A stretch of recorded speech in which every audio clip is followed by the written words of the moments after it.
साथियों नमस्कार। हमारे चैनल रमन विद्यार्थी में आपका बहुत बहुत स्वागत है। आइए आज के इस वीडियो में हम लोग हिंदी पढ़ने का अभ्यास करें। हिंदी पढ़ने का अभ्यास के इस वीडियो में हम एक कहानी लेकर आए हैं जो कि बहुत ही रोचक कहानी है। कहानी का नाम है एक टोकरी भर मिट्टी, जिसके कहानीकार हैं माधवराव सप्रे। अच्छा, इस कहानी की एक खास बात और है। इस कहानी को हिंदी की सबसे पहली कहानी होने का गौरव प्राप्त है। उम्मीद करते हैं कहानी आपको ज़रूर पसंद आएगी, तो कृपया इस कहानी को पूरा सुनिए और पढ़िए। तो आइए शुरू करते हैं। किसी श्रीमान जमींदार के महल के पास एक गरीब अनाथ विधवा की झोपड़ी थी। जमींदार साहब को अपने महल का हाता उस झोपड़ी तक बढ़ाने की इच्छा हुई। विधवा से बहुतेरा कहा कि अपनी झोपड़ी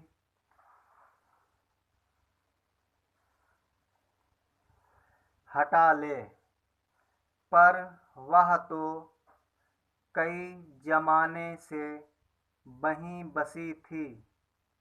उसका प्रिय पति और इकलौता पुत्र भी उसी झोपड़ी में मर गया था। पतोहू भी एक 5 बरस की कन्या छोड़कर चल बसी थी। अब यही उसकी पोती इस वृद्ध काल में एकमात्र आधार थी। जब कभी उसे अपनी पूर्व स्थिति की याद आ जाती तो मारे दुख के फूट फूट कर रोने लगती थी। और जब से उसने अपने श्रीमान पड़ोसी की इच्छा का हाल सुना, तब से वह मृतप्राय हो गई थी। उस झोपड़ी में उसका मन ऐसा लग गया था कि बिना मरे वहाँ से वह निकलना ही नहीं चाहती। श्रीमान के सब प्रयत्न निष्फल हुए। तब वे अपनी जमींदारी चाल चलने लगे। बाल की खाल निकालने वाले वकीलों की थैली गरम कर उन्होंने अदालत से झोपड़ी पर अपना कब्जा कर लिया और विधवा को वहाँ से निकाल दिया। बेचारी अनाथ तो थी ही, पास पड़ोस में कहीं जाकर रहने लगी। एक दिन श्रीमान झोपड़ी के आसपास टहल रहे थे और लोगों को काम बतला रहे थे कि इतने में वह विधवा हाथ में एक टोकरी लेकर वहाँ पहुँची। श्रीमान ने उसको देखते ही अपने नौकरों से कहा कि उसे यहाँ से हटा दो, पर वह गिड़गिड़ाकर बोली, महाराज, अब तो यह झोपड़ी तुम्हारी ही हो गई है। मैं उसे लेने नहीं आई हूँ। महाराज क्षमा करें तो एक विनती है।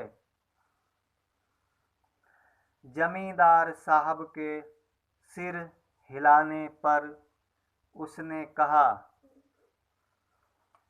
जब से यह झोपड़ी छूटी है तब से मेरी पोती ने खाना पीना छोड़ दिया है। मैंने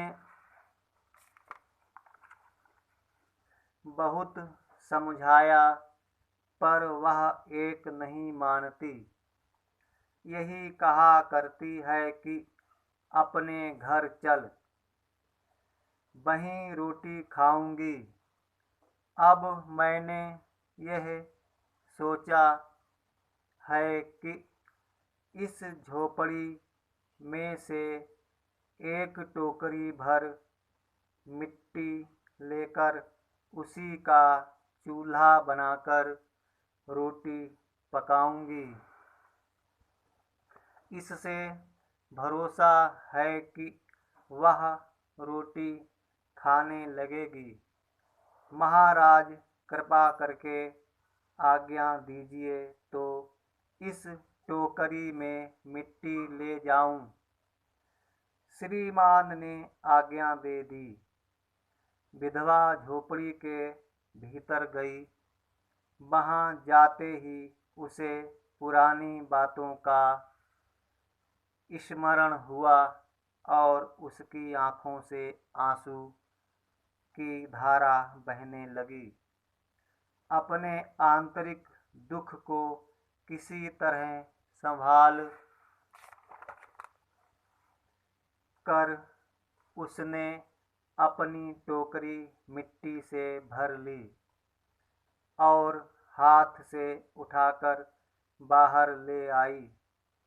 फिर हाथ जोड़कर श्रीमान से प्रार्थना करने लगी, महाराज कृपा करके इस टोकरी को जरा हाथ लगाइए, जिससे कि मैं उसे अपने सिर पर धर लूं।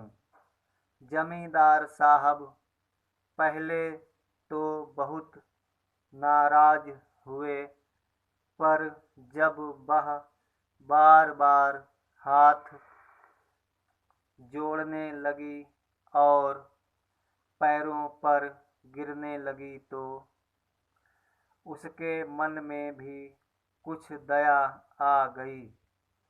किसी नौकर से न कहकर आप ही स्वयं टोकरी उठाने आगे बढ़े। ज्यों ही टोकरी को हाथ लगाकर ऊपर उठाने लगे, त्यों ही देखा कि यह काम उसकी शक्ति से बाहर है। फिर तो उन्होंने अपनी सब ताकत लगाकर टोकरी को उठाना चाहा, पर जिस स्थान पर टोकरी रखी थी वहां से वह एक हाथ भर ऊंची न हुई। वह लज्जित होकर कहने लगे, नहीं, ये टोकरी हमसे नहीं उठाई जाएगी। यह सुनकर विधवा ने कहा, महाराज नाराज न हो, आपसे तो एक टोकरी भर मिट्टी नहीं उठाई जाती और इस झोपड़ी में तो हजारों टोकरियां मिट्टी पड़ी है। उसका भार आप जन्म भर कर उठा सकेंगे? आप ही इस बात पर विचार कीजिए। जमींदार साहब धन मद से गर्वित हो अपना कर्तव्य भूल गए थे, पर विधवा के उपरोक्त वचन सुनते ही उनकी आंखें खुल गईं। कृतकर्म का पश्चाताप कर उन्होंने विधवा से क्षमा मांगी और उसकी झोपड़ी वापस दे दी। तो दोस्तों ये थी आज की कहानी। उम्मीद करते हैं कहानी आपको बहुत पसंद आई होगी। तो लाइक ज़रूर कर दीजिए हमारे इस वीडियो को।